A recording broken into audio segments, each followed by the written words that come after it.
ये है white triple four and एक टाइम पे इस बंदे को हमारी फ्री फायर कम्युनिटी का लेजेंड माना जाता था क्योंकि इस बंदे के गेम प्ले के आसपास भी कोई नहीं था। और जिस टाइम पे हमारे फ्री फायर कम्युनिटी में विंसेंजो, BNL और साइबलेस जैसे प्लेयर्स को लेजेंड माना जाता था, उस टाइम पे वाइट ट्रिपल फोर ने इन सभी को अकेले ही ओवर पावर कर दिया था। और जिस टाइम पे वाइट ट्रिपल फोर अपने पीक पे चल रहा था और पूरी फ्री फायर कम्युनिटी में बस इसी बंदे का नाम दिखाई देता था, उस टाइम पे इस बंदे ने एक ऐसी गलती की जिसकी वजह से इसका करियर ऑलमोस्ट खत्म हो गया। अब देखो white triple four Meena server का एक PC प्लेयर है और इस बंदे का गेम प्ले स्टार्टिंग से ही अलग लेवल पे था। और जिस टाइम पे हमारे फ्री फायर कम्युनिटी के यूट्यूबर्स बॉडी शॉट मारा करते थे, उस टाइम पे ये बंदा ओनली रेड नंबर्स मारा करता था। और वाइट ट्रिपल फोर के गेम प्ले की वजह से इस बंदे को स्टार्टिंग से ही बहुत ही ज्यादा अटेंशन मिलने लगा था। और देखो जब वाइट ट्रिपल फोर ने अपना यूट्यूब चैनल शुरू किया था एंड उस पर वीडियोस अपलोड करना चालू किया था, तो उस टाइम पे इस बंदे को ठीक ठाक व्यूज भी आते थे और इसके सब्सक्राइबर्स भी बढ़ रहे थे। लेकिन जैसा वाइट ट्रिपल फोर का गेम प्ले था उसके हिसाब से इस बंदे को ना ही उतना अटेंशन मिल रहा था और ना ही इसके उतने व्यूज आ रहे थे। लेकिन उस टाइम पे वाइट ट्रिपल फोर के राइज अप में सबसे बड़ा हाथ था वसीमोस का।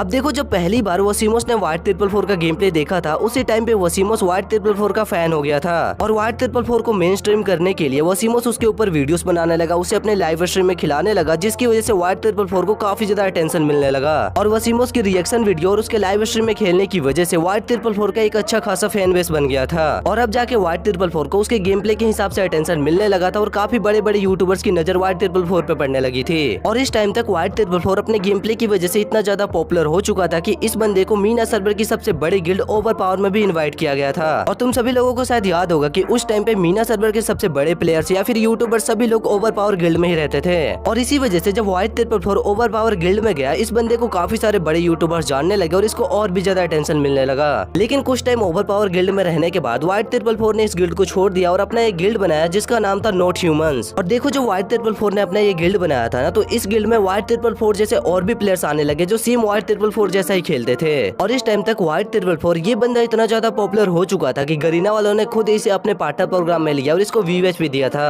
और देखो तुम सभी लोगों को शायद पता ही होगा कि व्हाइट ट्रिपल फोर का गेम प्ले जितना ज्यादा अच्छा था उतना ही ज्यादा सस्पिशियस और अबनॉर्मल भी था। और इसी वजह से काफी सारे लोग इस बंदे को हैकर समझते थे और इसके ऊपर वीडियोस भी बनाते थे, लेकिन किसी के पास भी कोई प्रॉपर प्रूफ नहीं था कि ये बंदा हैकर है या नहीं। और देखो इस टाइम तक ना व्हाइट ट्रिपल फोर हमारे इंडियन सर्वर में भी काफी ज्यादा पॉपुलर हो चुका था, क्योंकि हमारे इंडियन सर्वर के बहुत सारे यूट्यूबर्स इस बंदे के साथ कोलैब करते थे और इसके साथ वीडियोस बनाते थे। और देखो white triple four game play और गेम सेंस में सबसे आगे था, लेकिन इस बंदे की हरकतें बहुत ही ज्यादा चाइल्डिश थी, क्योंकि ये बंदा जब भी गेम खेलता था या फिर लाइव स्ट्रीम करता था तो लाइव स्ट्रीम के बीच में ही फ्री फायर के मोड्स का यूज करता था। और उस टाइम पे ना हमारी फ्री फायर कम्युनिटी में एक मोड काफी ज्यादा पॉपुलर था, FFH4X। और उस टाइम पे व्हाइट ट्रिपल फोर भी इसी मोड का सबसे ज्यादा यूज करता था। अब जिन लोगों को नहीं पता है कि ये मोड्स क्या करते हैं, तो इनसे तुम लोग अपनी गन स्किन को चेंज कर सकते हो या फिर अपने बंडल्स को अलग ही लेवल का बना सकते हो। और देखो ये सभी चीजें ना हमारे इंडियन सर्वर में स्टार्टिंग से ही बैन है, क्योंकि तुम सभी लोग को याद होगा कि हमारे इंडियन सर्वर में भी एक ऐप हुआ करता था लुलु बॉक्स, और इस ऐप का यूज करके तुम लोग अपने गेम में सभी गन स्किन और सभी बंडल्स को ला सकते थे। लेकिन एक टाइम पे इस ऐप की वजह से बहुत सारे लोगों की आईडी बैन हो गई थी। लेकिन इंडियन सर्वर के अलावा बाहर के कुछ सर्वर्स में ये सभी चीजें बैन नहीं है और तुम सभी लोग उन सर्वर्स में इन सभी चीजों को बहुत ही आराम से यूज कर सकते हो।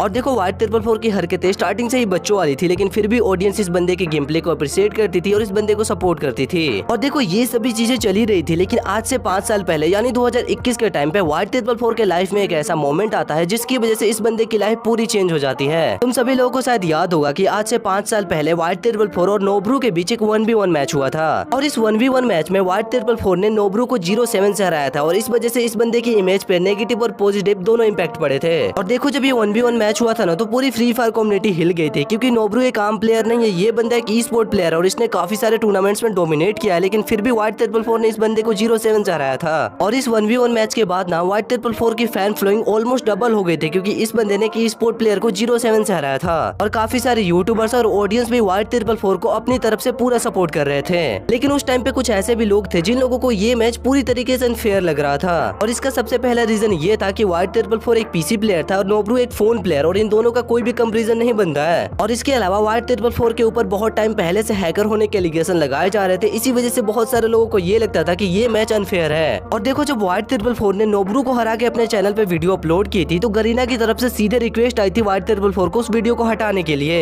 अब देखो उस टाइम पे ना ब्राजील सर्वर का एक बहुत ही फेमस हैकर हुआ करता था ब्लारा, और उस बंदे ने व्हाइट ट्रिपल फोर और नोब्रू को एक साथ मिलाया था एक ग्रुप में। और जब ये व्हाइट ट्रिपल फोर और नोब्रू का 1v1 मैच खत्म होता है ना, तो ब्लारा ये कंफर्म करता है कि व्हाइट ट्रिपल फोर ने कुछ इनलीगल मेथड का यूज किया है उस गेम में। और देखो जब ये बात गरीना तक पहुंचती है ना, तो गरीना वाले व्हाइट ट्रिपल फोर को ये बोलते हैं कि तुम नोब्रू वाली वीडियो डिलीट कर दो। लेकिन व्हाइट White444 गरीना वालों को सीधे ही अपनी वीडियो डिलीट करने से मना कर देता है, जिसकी वजह से गरीना वाले उसे पार्टनर प्रोग्राम से निकाल देते हैं और उसका वी मैच भी ले लिया जाता है। और इसके अलावा ये भी कंफर्म हो जाता है कि उस मैच को खेलते टाइम White444 ने अपनी आईडी में इनलीगल मेथड का यूज किया था, जिस वजह से उसकी आईडी भी बैन हो जाती है। और जब White444 की आईडी बैन हुई थी ना, उस टाइम पे उसके ऊपर काफी सारी एक्सपोज वीडियोस बनी थी कि White444 हैक यूज करता है, इसी वजह से उसकी आईडी बैन हुई है। लेकिन काफी सारे लोग White444 को डिफेंड कर रहे थे इन सभी चीजों को बता के। लेकिन अगर तुम लोग को नहीं पता है तो मैं तुम लोग को बता देता हूँ, इससे पहले भी White444 की 2 आईडी बैन हो चुकी थी। और देखो जब White444 के साथ ना ये सभी चीजें हो रही होती है कि उसकी आईडी को बैन कर दिया जाता है, उसकी वीडियोस को डिलीट करवा दिया जाता है, ऊपर से ऑडियंस उस बंदे को हैकर बोल रही होती है। और शायद इसी वजह से White444 अपने चैनल पर रेगुलर वीडियोस अपलोड करने लगता है। मतलब जो बंदा 1-2 महीने में बस एक वीडियो अपलोड करता था, वो बंदा अपने चैनल पर रेगुलर वीडियोस अपलोड कर रहा था। लेकिन इस टाइम पे White444 अपने चैनल पे जितने भी रिसेंट वीडियोस अपलोड कर रहा था, इन सभी वीडियोस में White444 का एम इधर उधर जा रहा था। मतलब साफ साफ पता चल रहा था कि ये बंदा कुछ ना कुछ यूज कर रहा है। और इसी वजह से ना जितने भी लोगों को ये डाउट था कि ये बंदा हैकर नहीं है या फिर कुछ यूज नहीं करता है, उन सभी लोगों को यकीन हो गया था कि ये बंदा सच में हैक यूज करता है। और इसके बाद White444 के ऊपर बहुत सारी एक्सपोज वीडियोस बनने लगती है और इस बंदे को हैकर बोला जाने लगता है। इसीलिए ये बंदा फ्रस्ट्रेट होकर सभी चीजों को छोड़ देता है और White444 लगभग 1 सालों के लिए फ्री फायर और यूट्यूब से गायब हो जाता है। लेकिन White444 के बहुत सारे फैंस थे और वो सभी फैंस White444 को फिर से कमबैक करने के लिए बोलते हैं, जिस वजह से White444 लगभग 1 सालों बाद फिर से कमबैक करता है। लेकिन इस बार जब White444 ने कमबैक किया था तो इस बंदे का गेम प्ले पूरा चेंज हो चुका था। ये बंदा पहले से ज्यादा डेडली हो चुका था, अब इसके रेड नंबर्स और भी ज्यादा लग रहे थे। लेकिन White444 की इस कमबैक के बाद ना इस बंदे का गेम प्ले पूरा ही सस्पिशियस और अब नॉर्मल लगने लगा था। लेकिन White444 के जितने भी फैंस थे उसे हैकर नहीं मानते थे और उसे सपोर्ट करते थे।